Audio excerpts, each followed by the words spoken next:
مرجع تقلید کا انتقال ہونے کے بعد مقلد کی کیا ذمہ داری ہے؟ یہ مسئلہ تقلید کے چیپٹر میں پہلے بھی آیا ہے اور یقیناً آپ لوگوں کو آپ نے سنا ہوگا پہلے بھی. دیکھیں تقریباً جس مجتہد کا بھی آپ رسالہ عملیہ اٹھائیں گی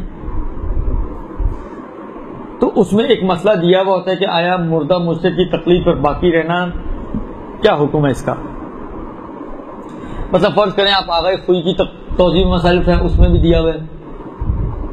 منتہا آغا خوئی کنڈیشنل قائل تھے کہ سرٹن کنڈیشن میں آپ مردہ مجتہد کی تقلید پر باقی رہ سکتی ہیں، بلکہ باقی رہیں گی اگر مردہ مجتہد کو آپ عالم سمجھے تو.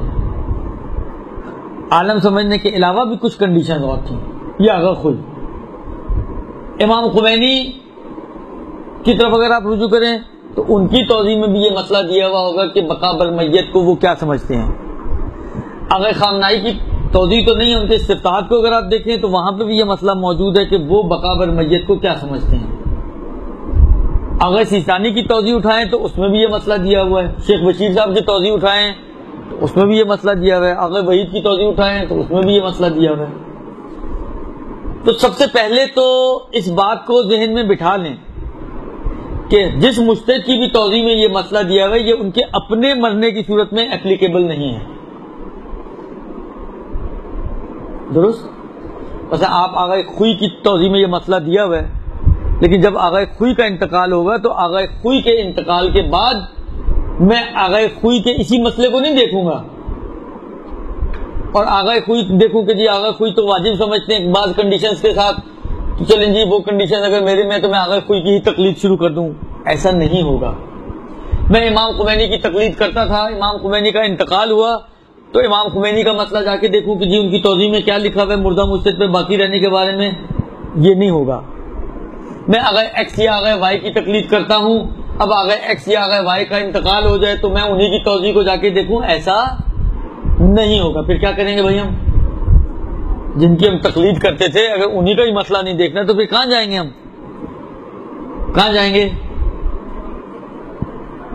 القائم کی فیس بک کے پیج پہ جائیں تو وہاں یہ مسئلہ مل جائے گا جو آج بتا رہا ہوں میں آپ کو کہ کہاں جائیں گے. درست؟ مسئلہ یہ ہے کہ جی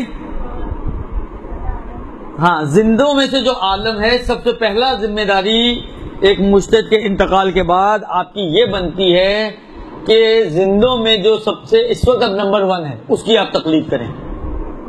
پہلی ذمہ داری آپ کی. ادھر آپ کو پتا چلا آغا ایکس کا انتقال ہو گیا، آپ کی پہلی ذمہ داری ان کے انتقال پر یہ ہے کہ آپ زندوں میں جو اب جو بچے ہوئے ہیں ان میں جو عالم ہے اسی طرف رجوع کریں. اچھا لوگ پریشان ہوتے ہیں اس میں بھی تو کیسے پتا چلے گا زندوں میں کون عالم ہے، اور ایک غوغا شروع ہو جاتا ہے. آپ کو پتا ہماری قوم تو غوغا کی ماہر ہے ماشاءاللہ. وہ ان مسئلوں میں بھی غوغا کرتے جس میں کوئی غوغا ہوتا نہیں ہے. اب کیا کیا جائے، کیسے طے ہو؟ آپ میں سے کون بتا سکتا ہے کہ کیسے طے ہوگا ایک مجتہد کے مرنے کے بعد کہ اب سیکنڈ نمبر پر کون ہے، کون جو ہے سیکنڈ نمبر، یعنی اب اس وقت زندوں میں عالم کون ہے، یہ کیسے ہم طے کریں گے؟ میں فرض کریں عوام ہوں، میں کھیتی باڑی کرتا ہوں، کھیتوں میں کام کر رہا تھا کہ خبر پہنچی آغا ایکس کا انتقال ہو گیا. اب میں کھیتی باڑی کرتے کرتے اب مجھے طے کرنا ہے کہ عالم کون ہے. میں کیسے طے کروں گا؟ کیا طریقہ میرے پاس؟ کون بتا سکتا ہے آپ میں سے؟ جی جی ایک نظریہ یہ ہے. جی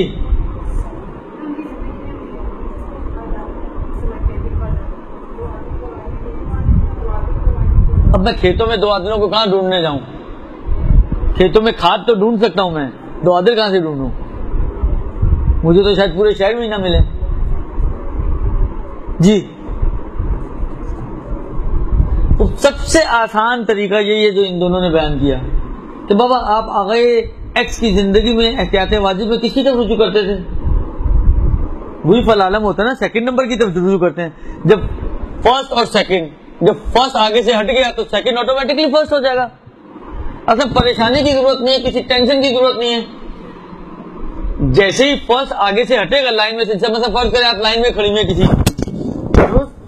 اعلیٰ ناظرہ کی لائن میں کھڑی ہوئی شناختی کارڈ بنانے کے لیے، 25 آدمی آپ کے آگے ہیں.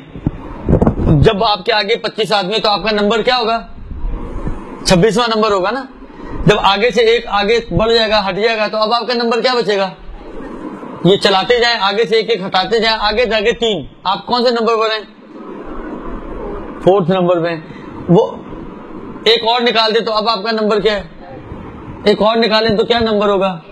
2. اب ایک اور نکالیں تو کیا نمبر ہوگا؟ آپ آٹومیٹکلی فرسٹ پہ آ جائیں گے. وہ یہی صورت حال ہے. جو بھی آپ کا فل عالم تھا جس کی طرف آپ احتیاط واجب میں رجوع کرتی تھی، وہ آٹومیٹکلی فرسٹ پہ آ چکا ہے، کیونکہ آگے لائن آگے بڑھ چکی ہے. درست؟ اب وہ فرسٹ پہ آ چکا ہے. لہٰذا آپ آنکھیں بند کر کے ان کی نیت کر لیں کہ آج سے میں ان کی تقلید شروع. آپ کی ذمہ داری پوری ہو گئی. اچھا، جب آپ نے نیت کر لی 2 نمبر کی کہ جی میں نے آج سے ان کی تقلید شروع، اب آپ ان کی توضیح المسائل میں یہ والا مسئلہ ڈھونڈیں. ان کی توضیح المسائل کو کھولیں اور یہ والا مسئلہ ڈھونڈیں کہ یہ مردہ مجتہد کی تقلید پر باقی رہنے کو کیا کہتے ہیں. اب میں 3 مثالیں فرض آپ کے لیے عرض کرتا ہوں. فرض کریں آغا ایکس کا انتقال ہوا، آپ آغا ایکس کی زندگی میں، حالانکہ صرف ساری عرض کر رہا ہوں کہ فرضی بات کر رہا ہوں میں، آپ آغا ایکس کی زندگی میں مثلا شیخ بشیر صاحب کو فلالم سمجھتی تھی، نجفی صاحب کو، شیخ بشیر نجفی صاحب کو. حالانکہ جیسے ہی ایکس کا انتقال ہوا، وہ فل عالم جو دوسرے نمبر پہ تھے وہ ہو گئے فرسٹ نمبر پر. آپ نے نیت کر لی، ان کی تقلید کی. اب جب ان کی توضیح مسائل آپ نے کھولی تو آغا فرماتے ہیں کہ بقا بر میت حرام. آپ میت کی تقلید پر باقی رہنا آپ کے لیے جائز نہیں ہے. نتیجہ کیا نکلے گا؟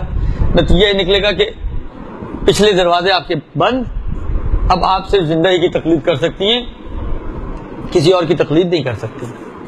یہ آپ نے رجوع کیا آغا سیستانی کی طرف. آپ کے لیے فل عالم آغا سیستانی تھے، آپ نے رجوع کیا آغا سیستانی کی طرف. آغا سیستانی کہتے ہیں کہ اگر آپ مردہ کو زندہ سے عالم سمجھتے ہو تو واجب ہے کہ تمام مسائل میں، چاہے سیکھے ہوں، چاہے یاد کیے ہوں، چاہے عمل کیا ہو، چاہے نہ کیا ہو، تمام مسائل میں آپ اسی مردہ مجتہد پہ باقی رہو. تو اب آٹومیٹکلی آپ آغا سیستانی کی اجازت سے واپس پلٹ جائیں گی آغا ایکس کی تقلید پر، یعنی گویا آغا ایکس آپ کے لیے دوبارہ زندہ ہو گئے. یہ دوسری چیز.